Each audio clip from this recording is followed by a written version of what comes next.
तो राजा है इतना बड़ा, कुछ ना कुछ तो जरूर होगा और मैं इसको जरूर इसी नाते खत्म कर दूंगा। बड़ा खुशी हुआ महाराज, आपकी जय हो, आपकी जय हो। 5वीं जगह दे दी। ऐसे 5 जगह दे दी। परीक्षित आ गए हस्तिनापुर में। कलयुग चला गया 5 जगहों में। गाय मिल गई अपने रूप में पृथ्वी और धर्म चला गया धर्मियों के हृदय में। समय चलता गया। उत्तर की पुत्री इरावती से ब्याह भी हो गया परीक्षित महाराज का। समय कब चलता जाए पता ही नहीं लगता जी। 4 बेटा भी हो गए इनके। बड़े बेटा का नाम जन्मेजय है। 4 पुत्र भी हो गए। 45 वर्ष की उम्र हो गई और उसी समय कलयुग ने जो माया दिखाई, आज मन में आया चलो जरा खजाना देख लेते। बुजुर्गों ने हमारे को क्या क्या रखा है। खजाना देखने की इच्छा की। अब परीक्षित कोई छोटा मोटा आदमी तो है नहीं, हम आप जैसा सम्राट है। 500-700 आदमी तो साथ में चलता है। बस ये ऐलान हुआ ही कि महाराज परीक्षित खजाने का मुआयना करने को आएंगे। तब तो सजा धजा दिया गया पूरा भंडार। सोने की जगह सोना रखा, चांदी की जगह चांदी, हीरे मोती की जगह हीरे मोती। तो आप जानते ही हैं, कभी राजा को दौरे पर आना हो ना तो सड़कें भी चकाचक हो जाती है। साफ सफाई, लाइट वाइट बढ़िया हो जाती है। आगे पीछे कौन पूछे। आगे पीछे खजांची भी इधर उधर कर दे तो कोई परवाह नहीं। तो राजा को आना होता तो सब ठीक ठाक होता। बढ़िया सजा करके रखा जी। चांदी के थाल में सोने के मुकुट रखे, पांडवों के धूप बत्ती दिखा दी, तिलक चढ़ा दिया। राजा भी आए। महाराज परीक्षित बड़ी खुशी हुई। खजांची युत्सु है, बूढ़ा आदमी। ये युत्सु कौन था जानते? जब दोनों सेनाएं कुरुक्षेत्र में डट गई ना तो युधिष्ठिर ने कहा ये धर्म युद्ध है और जिसको आना हो सो आ जाए, जाना हो सो बेहिचक चला जाए, घबराने की जरूरत नहीं। तो गया तो कोई नहीं था। एक कौरव ने अपना घोड़ा दौड़ाया युत्सु और आकर के पांडवों के साथ मिल गया। अधर्म को छोड़ा धर्म के साथ हुआ और कितना नरसंहार हुआ कुरुक्षेत्र में। ढेर लग गए लाशों के। 10 ही जीव बचे थे पूरे महाभारत में। 5 पांडव, एक भगवान कृष्ण, एक अश्वत्थामा, एक कृपाचार्य, एक सात्यकी और 10वां बचने वाला वही था जिसने अधर्म का साथ छोड़ा, धर्मियों के संग आ गया। युत्सु वो बच गया था, बूढ़ा आदमी। इतने बड़े भारी संकट से साथ में आ गया भगवान के। इसको खजांची बना दिया था धर्मराज ने, बूढ़ा आदमी। युत्सु साथ में चल रहा था। महाराज परीक्षित खजाना देख रहे। जब वापस जाने लगे तो द्वार के पीछे ही सोने का एक बड़ा भारी मुकुट पड़ा था। जहां कूड़ा रखते ना, कूड़ा करकट, वहां रखा। धूल चढ़ी है उस पर, साफ सफाई नहीं की गई। परीक्षित की नजर पड़ गई। अब राजा तो राजा है। परीक्षित ने कहा महाराज देखो सब संपत्ति ठीक ठाक रखी है, ये मुकुट साफ नहीं किया गया, कहां पड़ा है इतना बड़ा भारी महंगा। युत्सु ने कहा माफ करो, देखो भी ना इसको। हाथ लगाना तो दूर की बात, मना कर गए धर्मराज युधिष्ठिर कि ये छल कपट की कमाई है, बेईमानी की संपदा है, ये अनाधिकृत वस्तु है, इस पर तुम्हारा अधिकार नहीं है। राजन मना किया। ये जरासंध का मुकुट है, पांडव छीन करके लाए थे। मना कर दे, बेईमानी की कमाई है, छूना नहीं। बस फिर क्या, जब माया फैलती ना, कलयुग ने माया दिखाई और परीक्षित ने सोचा छू लेंगे तो क्या होगा, तो हाथ में उठा लिया महाराज। हाथ में उठाया तो बड़ा भारी है। एक सेवक को दिया, जरा साफ करो। थोड़ी सफाई की ना, और इतनी चमक उठी इसकी मणियों कि जो सिर पर मुकुट था, राज मुकुट, वो भी फीका पड़ गया। छल कपट की, बेईमानी की जो कमाई होती ना, चमाचम तो इतनी करती पूछो ही ना। चमकती बड़ी भारी है और विनाश भी उतना जल्दी ही कर देती है। चमक उठी बढ़िया। परीक्षित ने कहा इतना सुंदर मुकुट है, राजमुकुट रखा किनारे, सोई सिर पर रख लिया और रखा ही तो कलयुग प्रवेश कर ही गया। कलयुग बस एकदम से हाव भाव बदल गए। परीक्षित ने कहा देखो भाई 45 साल की उम्र हो गई, क्या राजभोग कभी भोगा ही नहीं, कभी मनमर्जी का खाया पिया नहीं, कभी घूमे फिरे नहीं और कभी शिकार करने को भी नहीं गए। घोड़ा लाओ और सेवक है, ऐरा गैरा आदमी तो था नहीं। घोड़ा सज करके आ गया भाई। घोड़े पर महाराज परीक्षित बैठे, धनुष बाण दिया, शिकार करने को चल पड़े। ऐसी घटना घटी 45 साल की उम्र, शिकार करने को चले। अब सेना की टुकड़ी पीछे पीछे दौड़ी, राजा थे पर जंगल में चौराहा आया ना, 4 रास्ते, राजा का घोड़ा जरा घूम करके हुआ और सेना सीधी चली गई। भाई अकेला पड़ गया महाराज परीक्षित। कितने निर्दोष जानवरों को मार डाला आज इसने, क्या माया दिखाई कलयुग में। इसीलिए सावधान रहो, ये कथा सिखाती हमें। भरी दोपहरी प्यास भी लगाई महाराज को। कौशिकी नदी के किनारे पहुंच गए जहां संतों के आश्रम थे। और आज जीवन में वो गलती कर बैठे जो कभी होनी नहीं चाहिए। एक बात याद रखना, जिंदगी में हर एक गलती माफ हो जाती है, पर किसी संत का किया हुआ अपमान उसका कोई प्रायश्चित नहीं है। याद रखो हमेशा, कभी भी संत का अपमान हमसे ना हो जाए। संत हो तो संत कौन? प्रेम जब अनंत हो गया, रोम रोम संत हो गया। प्रेम जब अनंत हो गया, रोम रोम संत हो गया। प्रेम जब अनंत हो गया, रोम रोम संत हो गया। प्रेम जब अनंत हो गया, रोम रोम संत हो गया। प्रेम जब अनंत हो गया, रोम रोम संत हो गया। प्रेम जब अनंत हो गया, रोम रोम संत हो गया। प्रेम जब अनंत हो गया, रोम रोम संत हो गया। प्रेम जब अनंत हो गया, रोम रोम संत हो गया।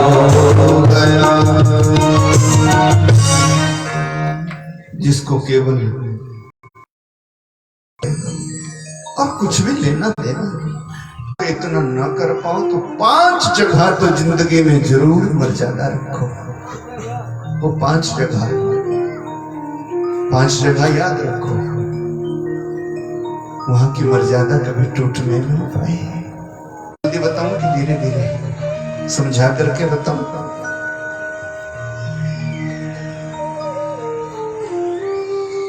आप ही को पूछना होता हो तो समझदार लोग होते हैं, माताओं का वात्सल्य बड़ा होता है।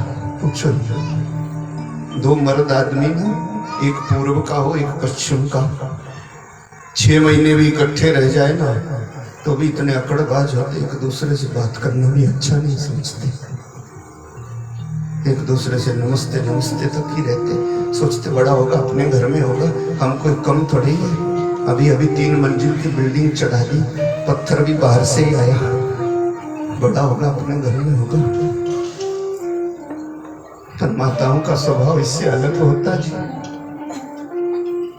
एक पूर्व की हो एक पश्चिम की, अगर आधे घंटे को भी 2 माता जी मिल गई ना जिंदगी में तो 5-7 पीढ़ी का हिसाब तो पूरा करेगी लेती। पूछो है कि नहीं? ये स्वभाव बस है, उनका आकड़बाज स्वभाव होता है, इसीलिए मैं उनसे ना पूछता ना बातचीत करता, आपसे पूछता।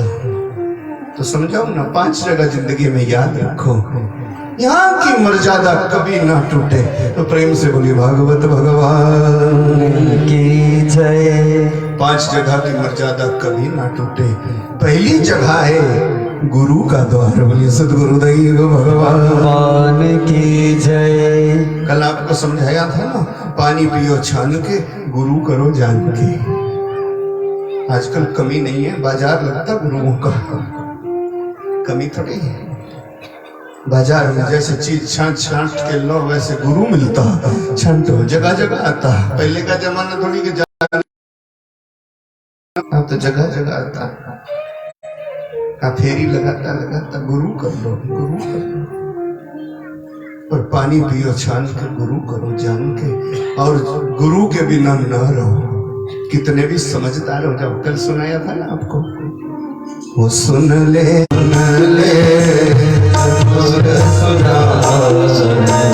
निगोरे मत रहना, सुन ले चतुर सुजान निगुरे मत रहना, सुन ले चतुर सुजान निगुरे मत रहना। निगुरे का नहीं कोई ठिकाना, निगुरे का नहीं कोई ठिकाना। 84 में आना जाना, 84 में आना जाना। कैसे हो कल्याण निगुरे मत रहना, सुन ले चतुर सुजान निगुरे। 5 जगह की मर्यादा रखो, निगुरा ना रहो। सोच विचार करके गुरु कर लो, देखा देखी ना करो। जहां मन माने बस वही गुरु का द्वार है। जहां आपको लगे कि यही मेरा बेड़ा पार हो सकता है बस। और गुरु कोई शरीर नहीं होता, गुरु कोई देह नहीं है।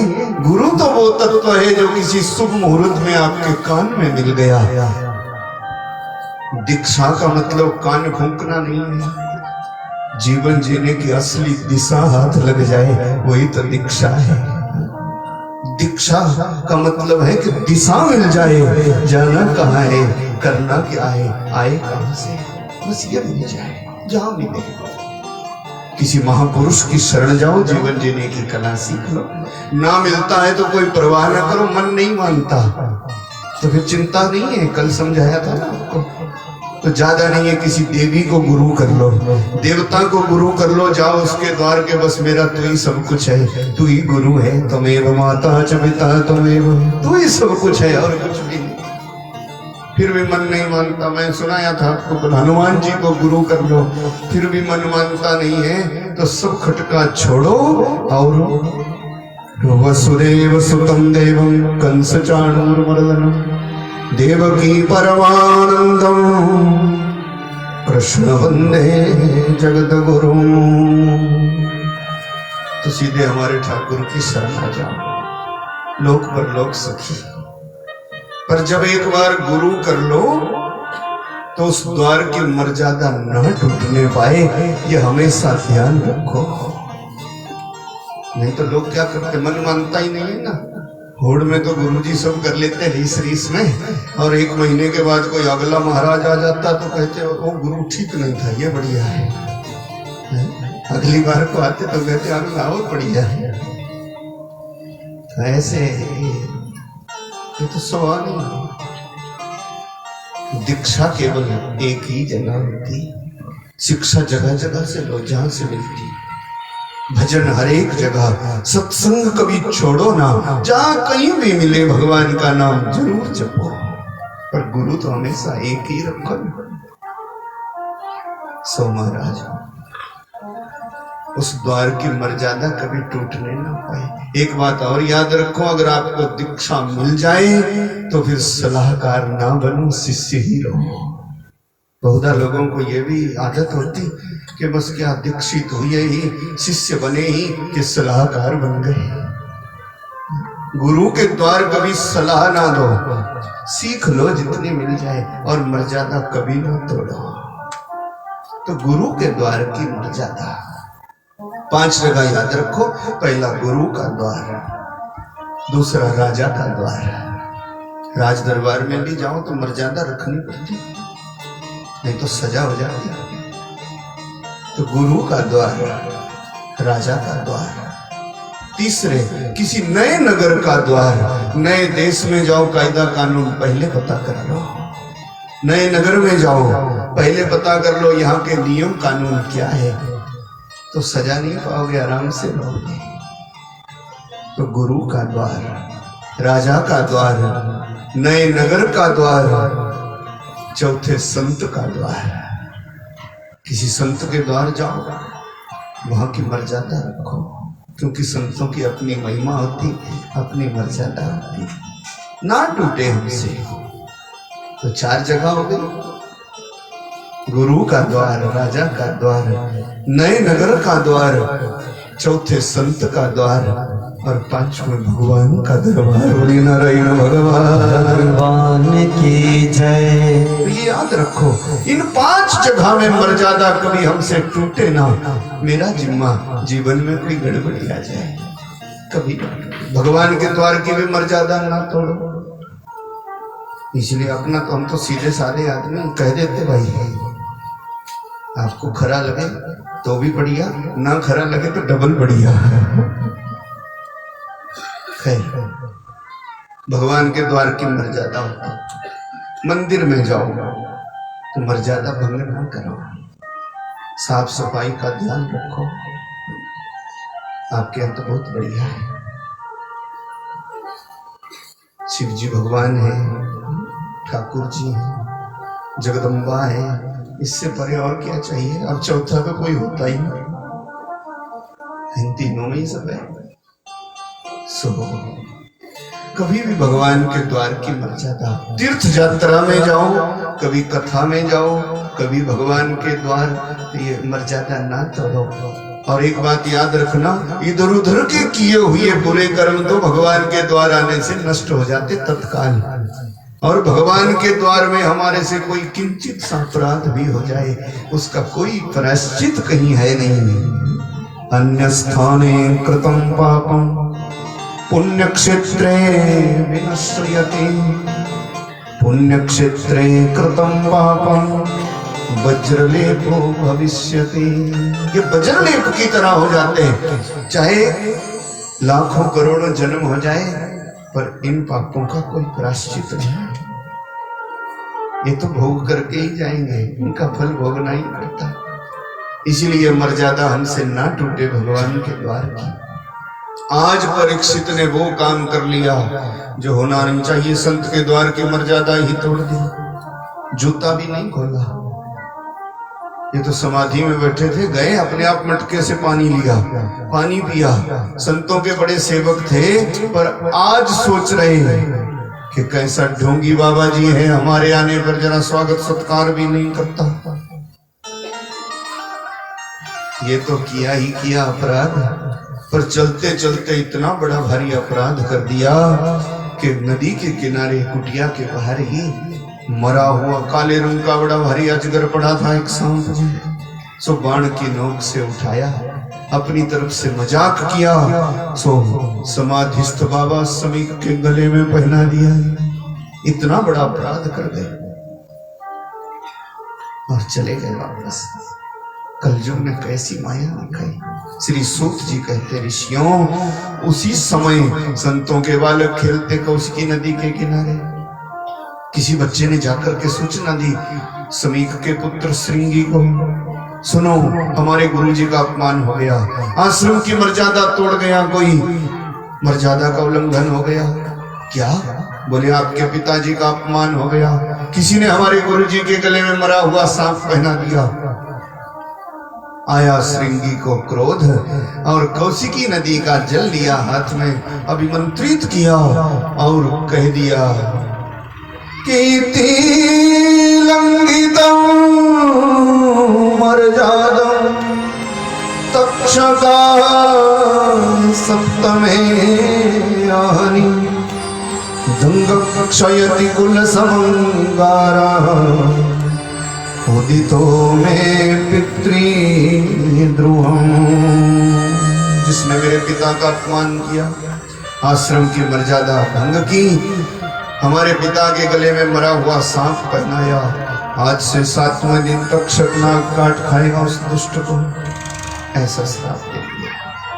दौड़ता दौड़ता आया, पिताजी के गले से सांप निकाला। पिताजी आपका अपमान हो गया, अपमान हो गया। समीक ने आंख खोली, बेटा कैसा अपमान? आपका अपमान, आपके गले में किसने मरा हुआ सांप पहना दिया? समीक की महिमा देखो। मान अपमान सम्मान के चक्कर में जो जिंदगी बिता दे वो संत थोड़ी। समीक बाबा ने कहा, बेटा क्या मान, क्या अपमान, क्या सम्मान, इस चक्कर में रहे तो संत थोड़े ही हुए। इन तीनों से जो ऊपर उठ जाए वही तो संत होता। भाई बोली भागवत भगवान की जय, वही तो संत है। समीक बाबा ने ध्यान लगाया, विचार किया, यहाँ तो महाराज परीक्षित आए थे। परीक्षित तो संतों के बड़े सेवक हैं, वो तो राज ऋषि है, पूछो ही ना। बालक ने कहा, पिताजी अब कोई भी आया हो, हमने श्राप दिया है कि जिसने हमारे पिताजी का अपमान करके आश्रम की मर्यादा का उल्लंघन किया, आज से 7वें दिन उसको तक्षकनाग काट खाएगा। खड़े हो गए समीक बाबा, पगले तूने ये क्या किया? परीक्षित जैसा धार्मिक राजा नहीं रहेगा, उसको सांप काट लेगा। राजा नहीं रहेगा, अनाथ हो जाएगी प्रजा। राजा धार्मिक हो तो धर्म के कार्य देश प्रदेश में होते रहते। राजा अगर धार्मिक हो तो फिर डाकू लुटेरा नहीं बनता। संत महात्मा प्रेम से रहते, भजन बना रहता है। और जिस धरती पर भजन बना रहता उस धरती पर भगवान स्वयं उतरते रहते। भजन के बल ही तो भगवान आते। बहुत गलत कर दिया। श्राप नहीं देना चाहिए था राजा को। बोले हम श्राप नहीं ही, क्योंकि आज से 7वें दिन मर जाएगा, सांप काटेगा, मर जाएगा राजा। तो महाराज गौरमुख नाम के शिष्य को बुलाया, भेजा, जाओ महाराज परीक्षित से कहो 7 ही दिन है आपके पास, अपनी मुक्ति का उपाय कर लो। महाराज परीक्षित भी आए थे वापस हस्तिनापुर में। वो छल कपट का मुकुट रखा किनारे, तो एकदम से डर लगा। क्यों मारा निर्दोष जीवों को? क्या अधिकार था मेरे को किसी को मारने का? मैं तो महापापी हूं। फिर याद आई संत के आश्रम की मर्यादा हमने तोड़ी, संत के गले में मरा हुआ सांप पहनाया। आत्म ग्लानि हो गई महाराज परीक्षित को। मेरे जैसे आदमी को जिंदा नहीं रहना चाहिए, मर जाना चाहिए, क्योंकि मैंने संत का अपमान कर रखा है। अभी सोच ही रहे थे, इतने में द्वार से दूत आ गया। कोई महात्मा जी आए हैं द्वार पर, आपसे मिलना चाहते हैं। परीक्षित को लगा कि अब तो होगा, कुछ भी चाहे पर भविष्य में सब अच्छा ही होगा। इस बात को याद रखना, कभी आपको जीवन में इतना पीड़ा, इतना दुख, इतना कष्ट हो, आपको लगे कि इससे परे अब कुछ नहीं है, और उसी समय कहीं संत का दर्शन हो जाए तो समझ लेना कि आने वाला समय बहुत अच्छा आएगा, ये कष्ट जल्दी मिट जाएगा। ऐसा विचार रखना। और आप कितने भी सुख में हो, कितने भी आनंद का जीवन बिता रहे, बढ़िया खा पी रहे, बढ़िया पहन रहे, बढ़िया सो उठ रहे, पर अगर कहीं संतों से आपका नाता टूट गया हो तो समझ लेना आगे का समय अच्छा नहीं आने वाला। ये विचार रखना। परीक्षित को लगा कोई महात्मा जी द्वार पर आए तो मेरा बेड़ा जरूर पार होगा। महाराज परीक्षित दौड़ते दौड़ते गए द्वार पर। गौरमुख ने कहा, राजन तूने हमारे गुरु का अपमान किया, गुरुद्रोही है तू, तेरा तो दर्शन भी नहीं करना चाहिए, पर गुरु आज्ञा है, हमारे गुरु की महिमा देख। तेरे को कहा 7 ही दिन है तेरे पास, अपनी मुक्ति का उपाय कर ले। महाराज परीक्षित को लगा एक पल में प्रलय हो गई। अभी थोड़ी देर पहले तक जो भारतवर्ष का एक छत्र सम्राट था, सो दुनिया जिसका लोहा मानती थी, संत के श्राप से अब 7 ही दिन जिएगा। अपने बेटा जन्मेजय को बुलाया, राजमुकुट पहनाया और मंत्रियों से कहा इसकी रक्षा करना। महाराज सब कुछ छोड़ा, संत का वेश बना लिया, धोती पहन ली और सब कुछ छोड़ करके महाराज परीक्षित चल पड़े।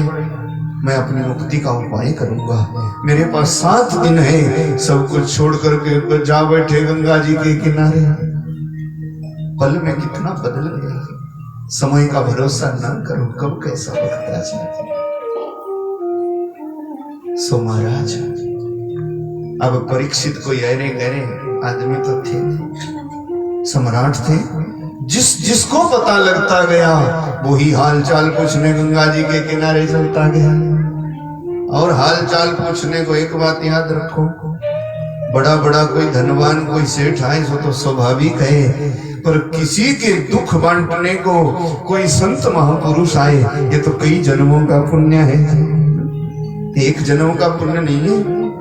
गंगा जी के किनारे जो सुनता गया कि परीक्षित को श्राप लग गया, श्राप लग गया, 7वां दिन मर जाएगा राजा। तो कौन कौन पहुंचे गंगा जी के किनारे? थोड़ी देर में ही भृगुर वशिष्ठश्चैव रात्रि भारद्वाज गौतमो पिप्पलादान उतथया गाधी सुतो अथ रामो वा कणवादया महामुने देवर्षया राजर्षया ब्रह्मर्षयाश्च सर्वेषां। देवऋषि, राजऋषि, ब्रह्मऋषि, कितने कितने महात्मा सब पहुंच गए, भीड़ लग गई गंगा जी के किनारे। चुपचाप ही करना, ज्यादा छेड़छाड़ मत करना, हाँ चुपचाप धीरे धीरे। एक ये छेड़छाड़ और एक आरती जब शुरू हो तो ये गद्दा बद्दा 5 मिनट बाद उठाना नहीं तो आरती में लोगों को खड़े नहीं होने देते, वो खींचते जाते जल्दी जल्दी और कहते खड़ा ना हो, पीछे हट। तब तक इकट्ठे अब होना चाहिए, ठीक है, पर जब तक तो आरती पूरा हो जाए ना उसके बाद ही सुख है। बड़े बड़े महापुरुष पहुंचे जाकर के गंगा जी के किनारे और परीक्षित सबसे 2 ही प्रश्न करते कि पुरुषस्य अहं जतकारजं म्रियमाणस्य च सर्वथा। सुनो, संसार में जीव का सदा सर्वदा क्या कर्तव्य है और जिसको अपनी मौत का पता लग जाए उसको क्या करना चाहिए, ये 2 प्रश्न रखते जी सबके सामने। बड़े बड़े संत आए, किसी ने कहा तीर्थ यात्रा करो, परीक्षित ने कहा तीर्थ यात्रा अनुभव दे सकती, मुक्ति थोड़ी दे सकती। तीर्थ यात्रा जरूर करो, अनुभव आता भजन का, तो मुक्ति नहीं है तीर्थ यात्रा। भजन साधन कैसे किया जाए ये अनुभव आता है। किसी ने कहा भंडारा लगा लो, बोले भंडारा जरूर लगाएंगे, भंडारा खूब लगाओ, अगले जन्म में भी बढ़िया खाना पीना चाहते हो ना तो खूब भंडारा लगाओ, पर भंडारा मुक्ति थोड़ी है। भंडारा मेरे जैसे महापापी का कल्याण तो कर नहीं सकता। किसी ने कहा भाई जप शुरू कर दो, महामृत्युंजय का पाठ करो, बोले मृत्यु तो आएगी पर मृत्यु सुधरे तो सही। आपको कहूं मौत से डरने की जरूरत नहीं है, मौत तो आएगी। कदाचित दुनिया के सारे सुख भी आपके पास हो, आपके सारे नाता रिश्तेदारी डॉक्टर हो, बड़े बड़े जानकार हो, तो भी मौत की आज तक कोई दवा नहीं बनी। याद रखना, मौत जरूर आएगी और हर एक बीमारी की दवा है पर मौत की दवा नहीं। मौत जरूर आएगी, मौत का केवल सुधार है, सो सुधार है भगवान का भजन। मौत सुधर जाए बस, मौत सुधरती सत्संग से। सो महाराज परीक्षित के मन में नहीं बैठा कोई कुछ उपाय बताता गया, कोई कुछ कहता गया। शाम का समय था, सन्नाटा छा गया गंगा जी के किनारे। परीक्षित का चेहरा लटक गया। अब 7 ही दिन है, महादुराचारी हूं, मर जाना है मेरे को। उसी समय भाग्योदय हुआ, पता नहीं किस जन्म का पुण्य, और गंगा जी के किनारे ही उस संतों के भीड़ भड़ाके में भाई कि तत्रा भगवत भगवान व्यास पुत्रो यदरिच्छयगामटमानो अनपेक्ष अलक्षयलिंगो निजलाभतुष्टो वृतश्च बालैरवधूतवेश। तभी हुआ भाग्योदय, और पता नहीं जो किसी को दिखते भी नहीं, वही 16 साल की अवस्था, नंग धड़ंग घुंघराले बाल, बगल में दवाई भागवत की पोथी। व्यास जी के पुत्र महामुनि सुखदेव प्रकट हो गए। बोले सुखदेव जी महाराज की जय। गंगा जी के किनारे प्रकटे, आपको मैं सुनाया था अभी, किसी को दिखते भी नहीं है। परीक्षित के जागे भाग, और पूरी भीड़ भड़ा का खड़े होकर स्वागत सत्कार किया। पुण्य पुंज विनो मिलहि न संता, पुण्य पुंज विनो मिलहि न संता, पुण्य पुंज विनो मिलहि न संता, सत्संगति संस्कृति कर अंता, सत्संगति संस्कृति कर अंता, बिनु सत्संग विवेक न होई, बिनु सत्संग विवेक न होई, राम कृपा बिनु सुलभ न सोई, राम कृपा बिनु सुलभ न सोई। भगवान की कृपा हुई, और कैसे चलते चलते अवधेय महामुनि सुखदेव आ गए। बगल में दवाई भागवत की पोथी, इनका तो पूरा खानदान ही आ गया जी, पूछो ना। ब्रह्मा जी के पुत्र, आपको मैं बताऊं, ब्रह्मा जी के पुत्र हैं वशिष्ठ।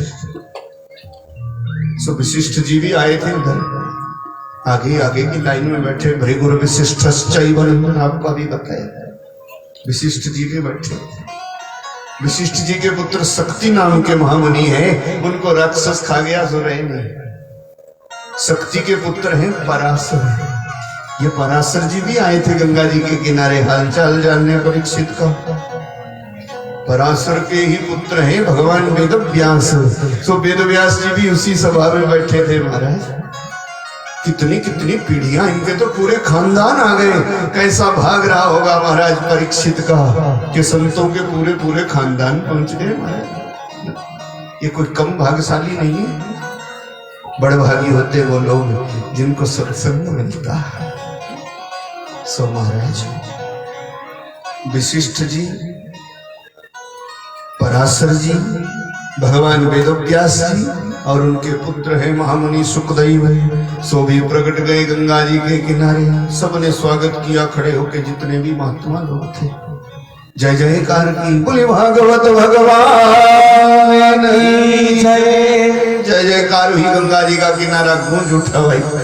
और परीक्षित को लगा, जिसका चेहरा लटक गया था ना, जो यूं बैठा था मुंह के 7 ही दिन है मेरे पास, सबसे प्रश्न करता था पर कोई जवाब ठीक मिलता नहीं था।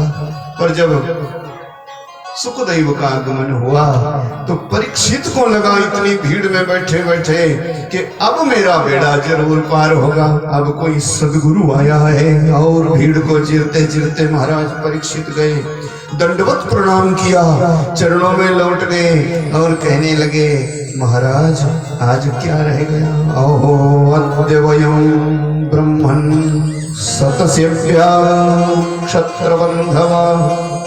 आंसुओं की धारा बह चली, आज क्या नहीं पाया? अहो भाग्य है मेरे। अहो अद्य वयं ब्रह्मन् सतसेव्या क्षत्रबन्धवा कृपया तिथिरूपे भवदभि तीर्थका कृता। हे सदगुरु, हे ज्ञानियों के परमहंस, आपके पधारने से गंगा जी का किनारा तीर्थ हो गया। जिस जिस पर आपकी दृष्टि पड़ गई वो हम सब महापापी तीर्थ जैसे वास करने वाले तीर्थी बन गए। तीर्थी संत महापुरुषों को बोलते हैं। हमारी देह भी तीर्थ तुल्य हो गई, आपने ऐसी कृपा की। हे सदगुरु, आपका स्मरण करने से ही महापापियों का कल्याण हो जाता है।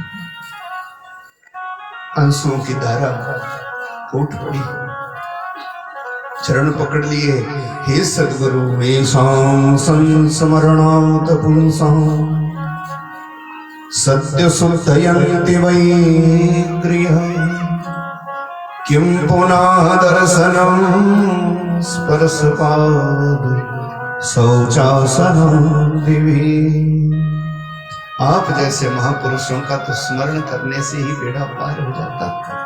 फिर मैं कितना बड़भागी हूं, आपका दर्शन कर रहा, आपके पैर छू रहा, आपको मैं आसन दूंगा। गुरुजी, मेरा बेड़ा पार कर दो। आपसे भी मैं पूछता हूं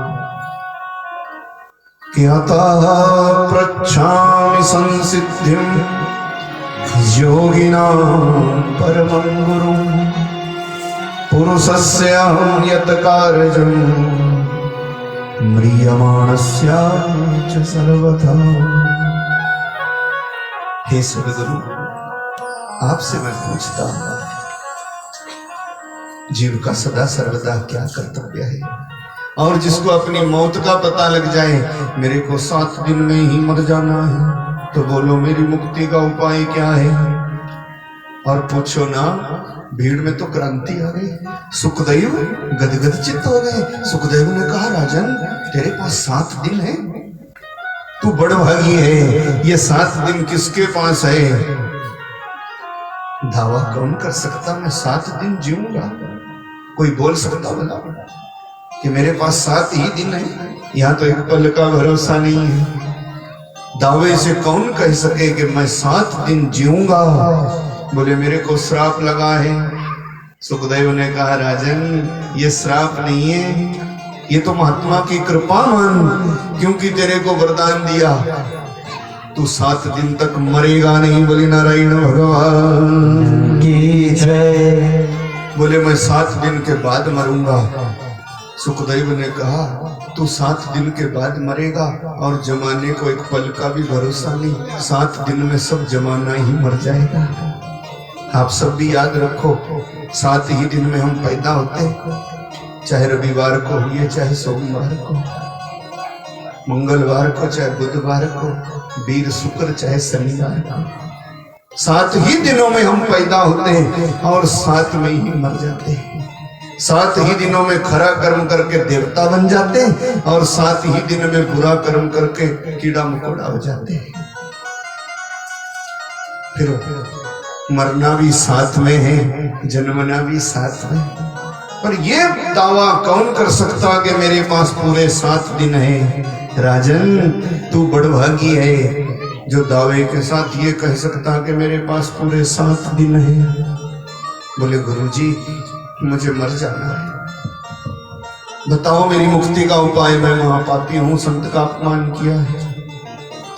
सुखदेव ने हंसते हंसते कहा, घबरा नहीं राजन, अब मैं आ गया, डरता क्यों है? डर लग रहा? बोले कोई उपाय ही नहीं किया। डर तो उसको लगता है जिसने मौत को सुधारा नहीं भाई। कि कबीरा जब हम पैदा हुए, जग हंसे हम रोए, ऐसी करनी कर चलो हम हंसे जग रोए। ये सुधार है, मौत का सुधार। जाने के बाद भी लोग बोले आदमी बहुत अच्छा था, यही तो सुधरी हुई मौत है, रहना तो किसी को नहीं है, पर सुधार हो जाए, मौत को सुधारने की जरूरत है। तेरे पास पूरे 7 दिन है, बोले मेरा उद्धार कर दो गुरुजी, मेरा उद्धार कर दो, कल्याण कर दो। और परीक्षित के भाग देखो, जो 6 मिनट के बाद कहीं दिखता भी नहीं महामुनि सुखदेव, उसको ये प्रश्न ही इतना अच्छा लगा। सुखदेव ने कहा राजन, मुक्ति का उपाय, मौत का सुधार, ये केवल तेरा प्रश्न नहीं है, ये तो पूरे संसार का प्रश्न है, ये तेरा नहीं है। प्रश्न ही इतना अच्छा लगा कि कह दिया सुखदेव ने, राजन तेरे पास 7 दिन है। बोले जी गुरुजी मेरे पास 7 दिन है। तो बगल की तरफ इशारा किया, मेरे पास भागवत है, सप्ताह श्रवण नहीं सर्वथा मुक्तिदायकम। ये 7 दिन तेरे पास है पूरे, और संजोग देख मेरे पास है भागवत, जो 7 दिनों में सुनने पर ही बेड़ा पार कर देता है। सुनेगा? तब भी मन नहीं माना। परीक्षित ने कहा गुरुजी इसका फल क्या होता? सुखदेव ने कहा बस इसका एक ही फल है। क्या? कि कृष्ण प्राप्ति करूं साधनम। ये भगवान की प्राप्ति का साधन है, कृष्ण प्राप्ति होती जो प्रेम से भागवत में मन लगाए। 7 दिनों तक सुनो और भगवान को पा जा राजा। कौन भगवान? कौन कृष्ण? वही कृष्ण। कौन कृष्ण? गुरुजी फिर तो फूट फूट के रो पड़ा गुरु के चरणों में। गुरुजी वही कृष्ण नाम जिनको देखने के लिए आज तक तड़प रहा हूं, वही कृष्ण।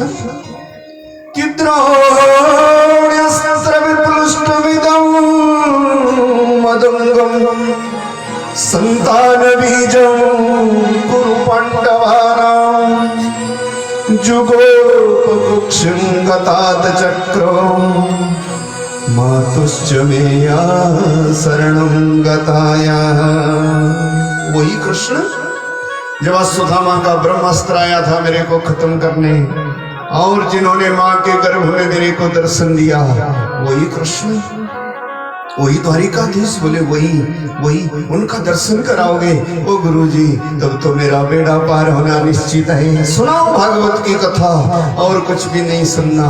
बस बैठ गया भाई, उत्तर की तरफ किया मुख, और गंगा जी के किनारे परीक्षित को बड़े भारी संत लोग बैठे हैं, भीड़ भड़ा का इतना पूछो। 6 मिनट तक जो दिखता है कहीं, उसके बाद नहीं दिखता। परीक्षित का भाव देख करके वही सुखदेव 7 दिनों को बैठ गए गंगा जी के किनारे और लगे सुनाने कथा। 3 दिन हो गए सुनाते सुनाते, बैठे बैठे गंगा जी के किनारे अनेकों कथाएं सुनाई। महाराज परीक्षित को कहा राजन।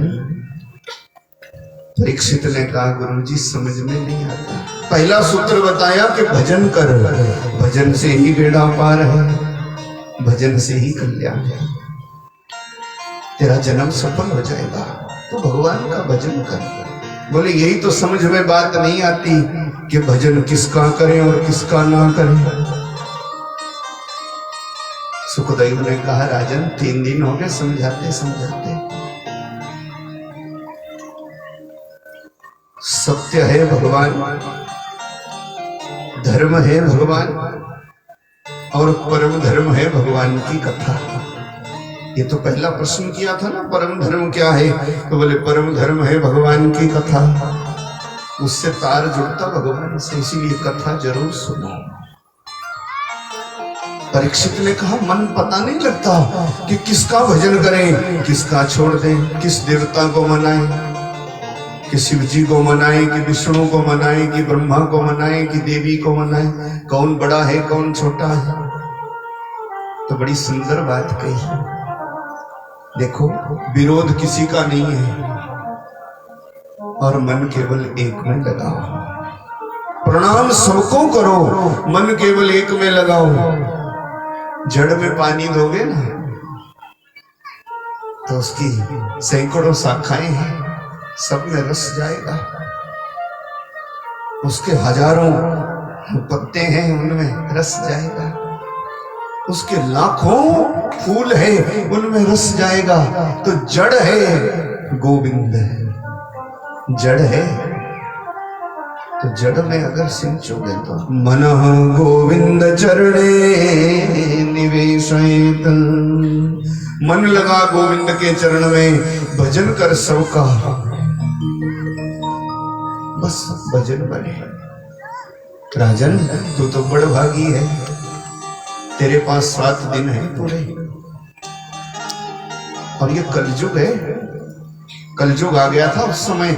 ये कलयुग के 30 साल बीत जाने की घटना है। 30 साल हुए थे कलयुग को आए हुए अभी, जब गंगा जी के किनारे ये कोलाहल हुआ, आज से 5000 साल पहले। आज तक कलयुग के 5123 वर्ष हो गए, तो ये ज्यादा नहीं तो 5100 वर्ष पहले की बात है जी। उसी समय परीक्षित संत के श्राप से व्यथित हुए बैठे गंगा जी के किनारे। महामुनि सुखदेव ने कहा, राजन ये कलयुग है, कब समय चला जाए भरोसा ना कर, इसलिए भजन कर मनः गोविंद चरणे निवेशयेत। और कलयुग है इसका जमाना, ये कलयुग का समय बड़ा जल्दी जाता जी, पूछो ही ना। संत लोग तो कहते ना, सतयुग में लोग लाखों साल जीते थे, समय का थोड़ा झटका लगा, त्रेता युग आया, 1 लाख में 5 जीरो लगता है, 1 के साथ 5 जीरो, 1 लाख है 5 ही लगता। और आया त्रेता युग, तो त्रेता युग में इतना झटका समय का लगा कि 1 जीरो ही गायब हो गया, उम्र रह गई 10,000 साल की, एक ही झटके में। पूछो ना, समय की महिमा बड़ी चीज है। और आया द्वापर युग, 1 जीरो और खत्म हो गया, उम्र रह गई 1000 वर्ष की। द्वापर युग में सैकड़ों साल जीते लोग, त्रेता युग में हजारों साल जीते, और सतयुग में लाखों साल। द्वापर युग भी खत्म होने को आया, 1000 वर्ष की उम्र है, 1 जीरो और गायब हुआ, कलयुग आया, उम्र रह गई 100 साल की। बड़ा जल्दी जाता समय। राजन 100 साल की उम्र तो कलयुग में होनी ही चाहिए, फिर बोलो 100 साल कोई जीता है क्या? 100 साल किस किस को जीना है?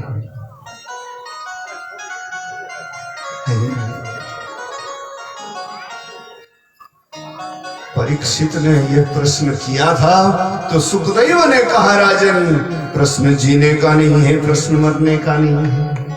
प्रश्न तो यह है कि जितने दिन भी हम जीते हैं, हम यहाँ पर रहकर करते क्या है? बोले नारायण भगवान की जय। यही तो विडंबना है, कितना थोड़ा समय है और फिर भी जीव समझता नहीं है कि निद्रया हरियते न कृतं भयावायेन च वावया दिवाचारथे हया राजन कुटुंब भरणे नवा। समझाया परीक्षित को सुखदेव ने, राजन यही तो खटका है, 100 साल की गारंटी क्या कि 100 साल जियो? 100 साल तो कलयुग में जीना ही चाहिए, ये तो नियम है। 100 साल की उम्र है, फिर भी जितने दिन अपन जीते उतने दिन करते क्या है, विचार का विषय तो ये है। अगर मान लो किसी की 80 साल उम्र है ना, तो निद्रया ह्रियते न कृतं, ध्यान से सुनना, और मैं अपनी ओर से नहीं कह रहा है, कभी भागवत पढ़ा ना प्रेम से। सुखदेव ने कहा, राजन जितने दिन भी अपन जीते हैं ना, निद्रया ह्रियते न कृतं, रात तो चली जाती सोने में, रात सोने में चली जाती ना। अगर 80 साल की उम्र किसी की है तो ईमानदारी से सोने में ही आधी उम्र तो चली गई, 40 तो सोने में ही चले गए। रात को सो जाते ना, दिन को जागता, आधी उम्र तो सोने में गई, किसी काम की नहीं है। और फिर कईयों को तो आदत होती, रात में तो सोते ही दिन में भी पड़े पड़े रहते भाई, उसका एक्स्ट्रा इंतजाम है, ध्यान रखना, उसका चार्ज अलग है, वो और बेकार गया। निद्रया ह्रियते न कृतं भयावायेन च वावया तो आधी उम्र तो चली गई राजन सोने में और दिन चला गया धन कमाने में। तो दिवाचार थे हया राजन, थोड़ा बहुत जो बच गया सो कुटुंब भरने नवा, वो चला गया परिवार का लालन पालन करने में, कुछ पढ़ने में चला गया। अब तो पढ़ाई का भी हिसाब बदल गया, 10 किलो का बच्चे का वजन 12 किलो का बस्ता है कि नहीं। और अब 2 साल से तो ये बिल्कुल ही खत्म हो गया, सो तो भूल ही गया। सोचो विचारो, बहुत नाजुक समय है, इसीलिए भजन करो। राजन जो करना चाहिए वो सब भूल जाता, जीव कुछ भी करता नहीं है, यही कलयुगी माया है। जन्म तेरा बातों में बीत गयो रे तूने, कब न कृष्ण कहो। जन्म तेरा बातों में बीत गयो रे तूने, कब न कृष्ण कहो। जन्म तेरा बातों में बीत गयो रे तूने, कब न कृष्ण कहो।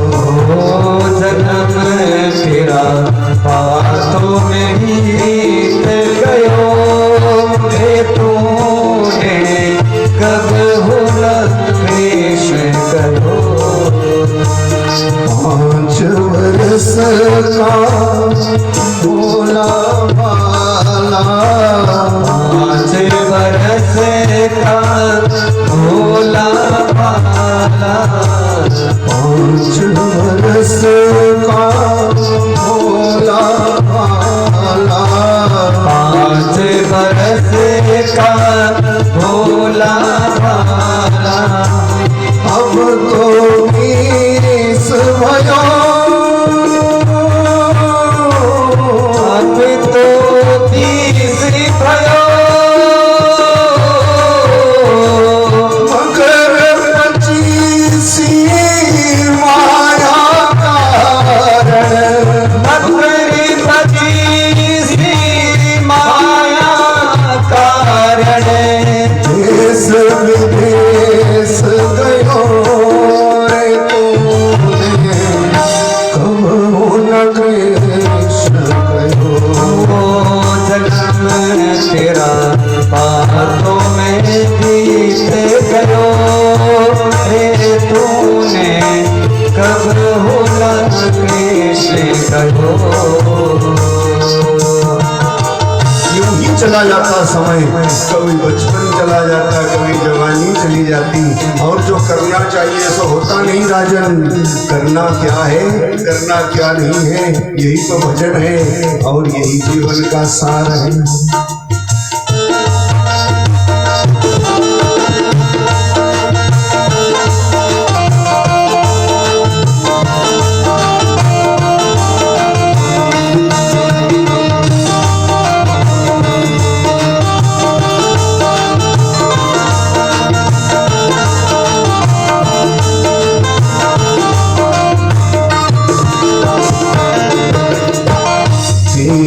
वर्ष की अब मति उपजी, 20 वर्ष की अब मति उपजी, 20 वर्ष की अब मति उपजी, 20 वर्ष की अब मति उपजी, लोभ बढ़ो नित नयो, लोग बड़े निस्नायो, माया जोड़ी लाख करोड़ी, माया जोड़ी लाख करोड़ी, अजहु न प्रीत भयो रे तूने, कब न कृष्ण कहो। जन्म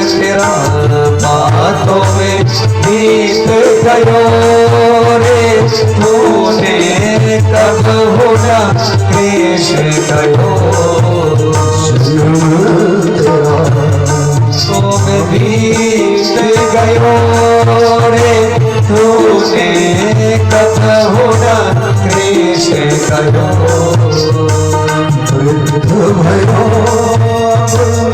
आलस उपजई भयो अब आलस उपजे भयो आलस उपजई भयो अब आलस उपजे कफनित कंठ रहो कफनि पे कंठी रहो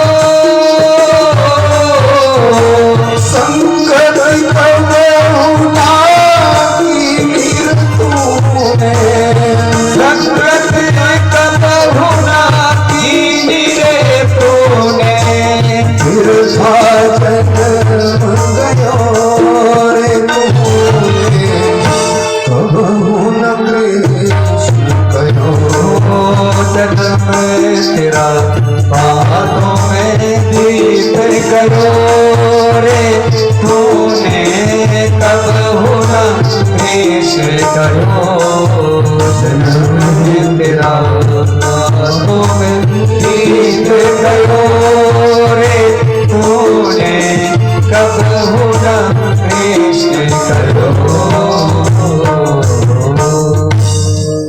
राजन जो करना चाहिए वो करता नहीं, भूल जाता है। जीव का सदा सर्वदा कर्तव्य है कि मन गोविंद के चरण में लगाए, जैसे कैसे भी हो, विरोध किसी का नहीं। भजन शंकर जी का भी करो, भजन भगवती का भी करो, पर मन तो केवल गोविंद के चरण में ही लगाओ। मन गोविंद चरण निवेशयेत, वो जड़ है, जड़ में पानी दोगे ना तो सब फूल पत्ता फल बीज भी खूब पनपेगा। सो मन लगाओ भगवान के चरणों में। 3 दिन हो गए सुनाते सुनाते परीक्षित ने आज एक प्रश्न कर लिया, गुरुजी आप तो इतने भाव से, इतनी सहजता से, इतनी आसानी से कह रहे हो ना कि मन लगाने का कोई पुड़िया है आपके पास? कि मन ही तो लगता नहीं, यही तो खटका है। 3 दिन के बाद ये प्रश्न किया जी, मन ही तो नहीं लगता, मन लगे कैसे, ये साधन बताओ। सुखदेव ने कहा तो आज तक यूं ही बैठा रहा, 3 दिन तक यूं ही सुनता रहा। कभी कभी हम ये होता ना, 50 साल तो होते सत्संग सुनते सुनते, कई बार कहते जी मैं 60 साल से कथा सुन रहा हूं, कई लोग कहते 60 साल से मैं कथा बांच रहा हूं, मन लगता ही नहीं। ये तो भटका, ये मन कोई छोटी बात नहीं है। ये रोना तो बड़े बड़े ने रोया, अर्जुन को नहीं देखा कुरुक्षेत्र में? भगवान ने कहा तू मन लगा मेरे चरण में, युद्ध कर, मजाल तेरा बिगड़ जाए कुछ। अर्जुन ने कहा केशव इतना आसान थोड़े ही है कि मन ही तो मानता नहीं है कि चंचही मन कृष्ण परमार्थी बलभद्र। ये जो मन है बहुत चंचल है, जहां पहुंचने में सालों साल लग जाते हैं, इस निगुड़े मन को वहां पहुंचने में आधा सेकंड भी नहीं लगता, एकदम पहुंच जाता। इतना वायु दुष्कर्म। अर्जुन ने कहा बहुत इसकी गति कुछ यही तो लगता नहीं। आज परीक्षित भी यही रोना रो रहे, गुरुजी मन ही तो लगता नहीं है। आप तो ऐसा कह रहे जैसे कोई खाने की पुड़िया है कि खाई और मन लग गया, काम बन गया। ये मन ही तो लगता नहीं, तो मन लगे कैसे? फिर पद्धति बताई हो परीक्षित, तो तेरे को 3 दिन कोरे ही हो गए, मुझे सुनानी है कृष्ण कथा, तू कह रहा मन ही नहीं लग रहा। जब मन भगवान की कथा में लगेगा ही नहीं तो कैसे सुना? फिर मन लगाने का सूत्र बताया। एक बात कहूं, मन लगाना हो ना, ध्यान लगाते आप सब लोग, ध्यान अब तो ध्यान की भी कई विधियां हो गई। कोई कहता धूप बत्ती की जरूरत नहीं, कोई कहता जी कोई पूजा पाठ की जरूरत नहीं, कोई चदरिया उड़ के ध्यान लगाता, कोई सो करके ध्यान लगाता। ध्यान के भी बहाने हो गए। ध्यान अगर सच में लगाना हो तो हमारी भागवत कहती, ध्यान से सुनना कि जितासनो जित श्वासो जित संगो जितेंद्रिय। ध्यान नहीं लग रहा था तो सूत्र बताया परीक्षित को, सुखदेव ने, अगर ध्यान लगाना हो तो पहले एक आसन पर बैठना आना चाहिए। जिसको आसन पर बैठने की अभ्यास नहीं है उसका ध्यान नहीं लग सकता। तो जितासनो, पहले आसन को जीतो। अभी नहीं मांझी, अभी ठीक वैसे जैसे बैठे वैसे बैठो। अभी सुनो, अभी ध्यान नहीं लगाना, अभी तो सुनना जी। सुन करके पक्का हो जाओ ना पहले, क्योंकि ध्यान सिखाने का तो स्वामी रामदेव बाबा जी हैं। सुबह आप सुना करो, सब हम भी सुनते हैं। आसन सीख जाओ, बढ़िया सिद्ध करो ना। तब जब तक आसन नहीं जीतोगे तब तक ध्यान लगने का प्रश्न ही नहीं होता है। जितासनो, जित श्वासो, फिर श्वास को जीतो। श्वास को